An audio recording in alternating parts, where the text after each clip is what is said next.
Today, I'm talking about the different types of intuitive empaths that exist.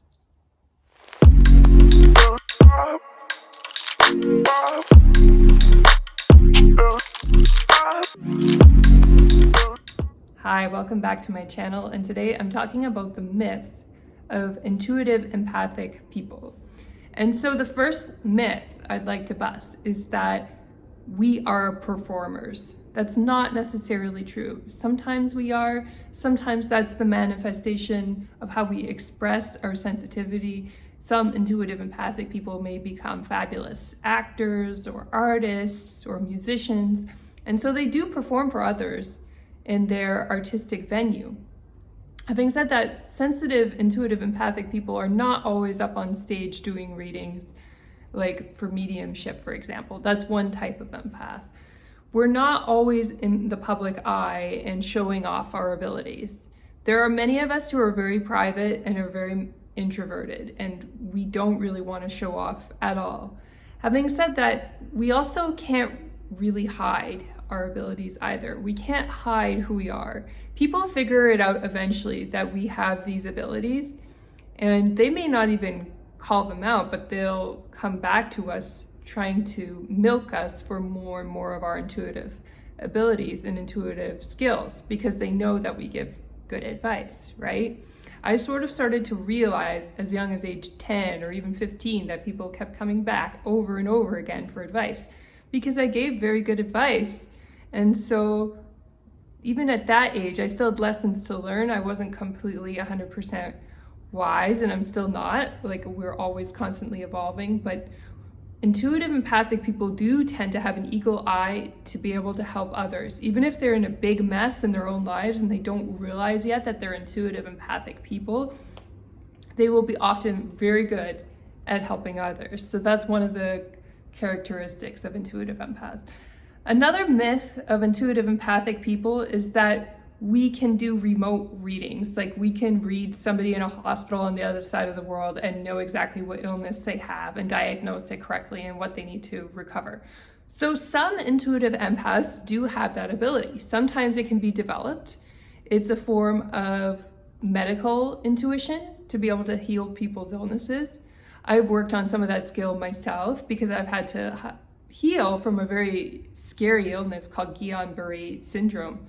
And I didn't want to be disabled for the rest of my life. So I worked very hard at honing my abilities to get over it. I did get support from Western medicine, of course, from doctors and nurses and PSWs as well. And they were very helpful. But I also made it a priority to heal myself. And I healed in record time for having that illness because it was just very critical for me to have a good quality of life. And I wasn't willing to lie down or be in pain or suffer for the rest of my life. So that's another myth, is that we all have medical abilities. Some of us do have medical abilities and some of us don't.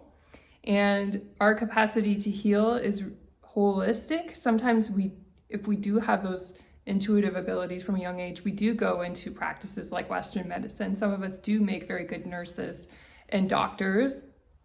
Others don't, and they could choose different professions. But we're not all the same. Not all of us are medically inclined, but some of us are. And then another type of intuitive empath is that we talk to dead people. They're mediums, in other words. So mediumship ability, you might be that type if you have a lot of anxiety, especially around crowds or social situations, or you grew up rural. Actually, when you're in calm environments and you grow up outdoors quite a bit and you're not so used to being around people, sometimes you may discover your mediumship ability when you are in close proximity with other people all of a sudden, because you'll start feeling a lot of anxiety in crowds.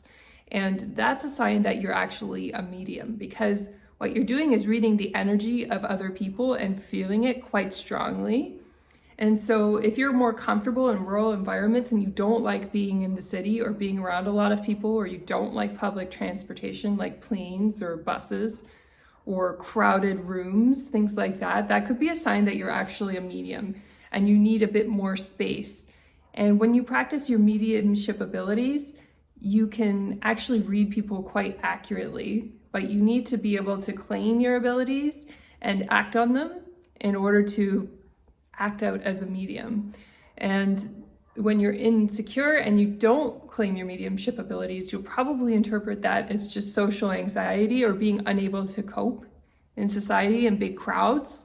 And that can actually be very disempowering. But if you understand your talent for what it is, that you're actually very good at reading people, and that you're getting overwhelmed in situations where there's too many people around, then you may have the ability to harness and work on your abilities as a medium and get better at helping people with your mediumship abilities. And being a medium is a really big gift. It's something that we actually lost in our ancient culture. We lost touch with. We all used to have altars for our ancestors, every one of us, way, way back in ancient culture.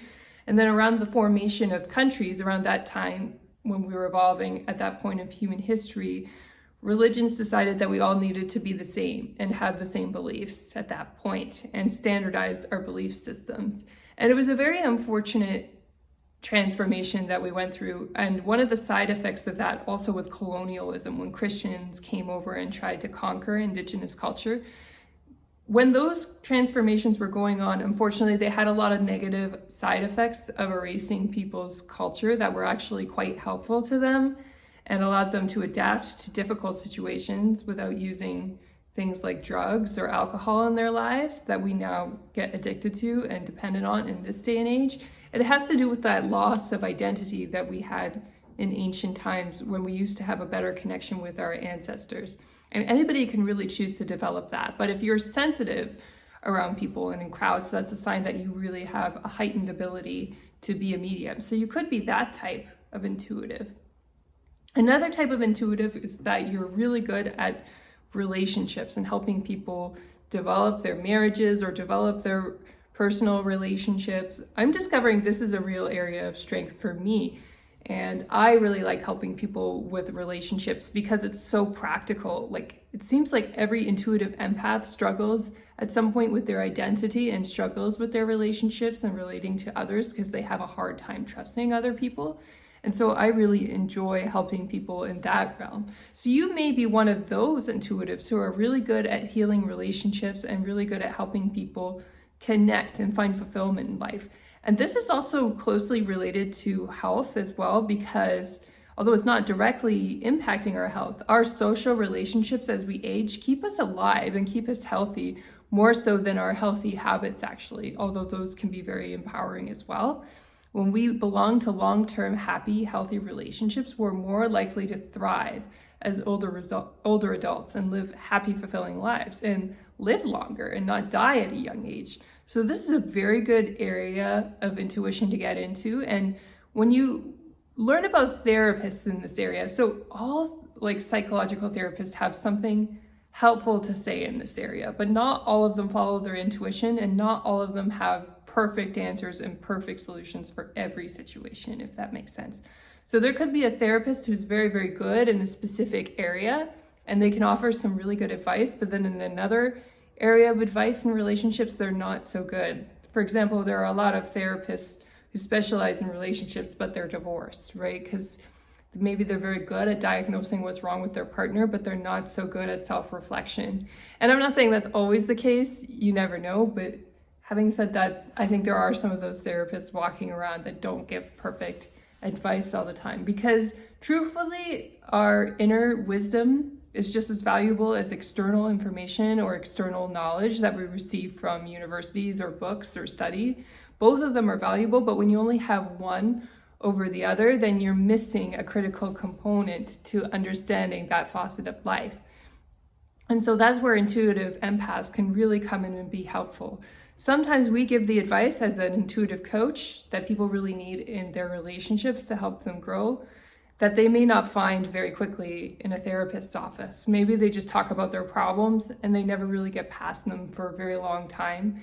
And that benefits the therapist because they keep getting paid, but it's not necessarily good for people's growth and transformation. And so that's where we help as intuitive empaths. We help coach people past those problems so they get on with the business of having more fulfilling relationships and more fulfilling lives. And then there are other intuitive empaths out there who have had very successful businesses in the past. They've been very helpful teachers, and yet they're going through phases of evolution and transformation where they're becoming something else that doesn't fit into any of these categories that I've just presented. So it's almost like a blank category, and we don't really know what's coming next in terms of their growth and transformation. And I suspect I'll become one of those intuitives. While I'm very focused on relationships for now and helping people in their manifesting and developing relationships, I suspect I'm going to manifest and develop more creative projects in the future and talk about different topics that are going to be helpful to people that I haven't even thought of yet today. And I have teachers like that in my life who have continued to transform and grow in different and unexpected ways that have really inspired my imagination, and I love to follow them and see what they're doing next in their lives. And I hope to have a transformational life like that. And actually, I already have. I can claim that and say I already have to a certain extent, because I've lived in many places and had many different experiences with different kinds of people already. And I'm very privileged to have had that even at a young age. And so I hope to continue to develop and grow and transform in the future as well. So it's kind of like a blank category. It was like you can't even really predict what area of growth that intuitive is working on, because it's so transformational, it's so new that you can't even categorize it yet. I hope you all found this helpful, like these different categories of intuitives and where they need to do work and where they may already have talent and ability to grow. And if you see yourself in one of these categories, or you can think of more of them, you can comment below and tell me about them. I'd be really curious to see what you know about in terms of what kinds of healers and intuitives are out there that maybe I'm not even aware of. I hope you're all having an awesome week, and take care, everybody. Don't forget to hit subscribe if you want to see more content. Okay.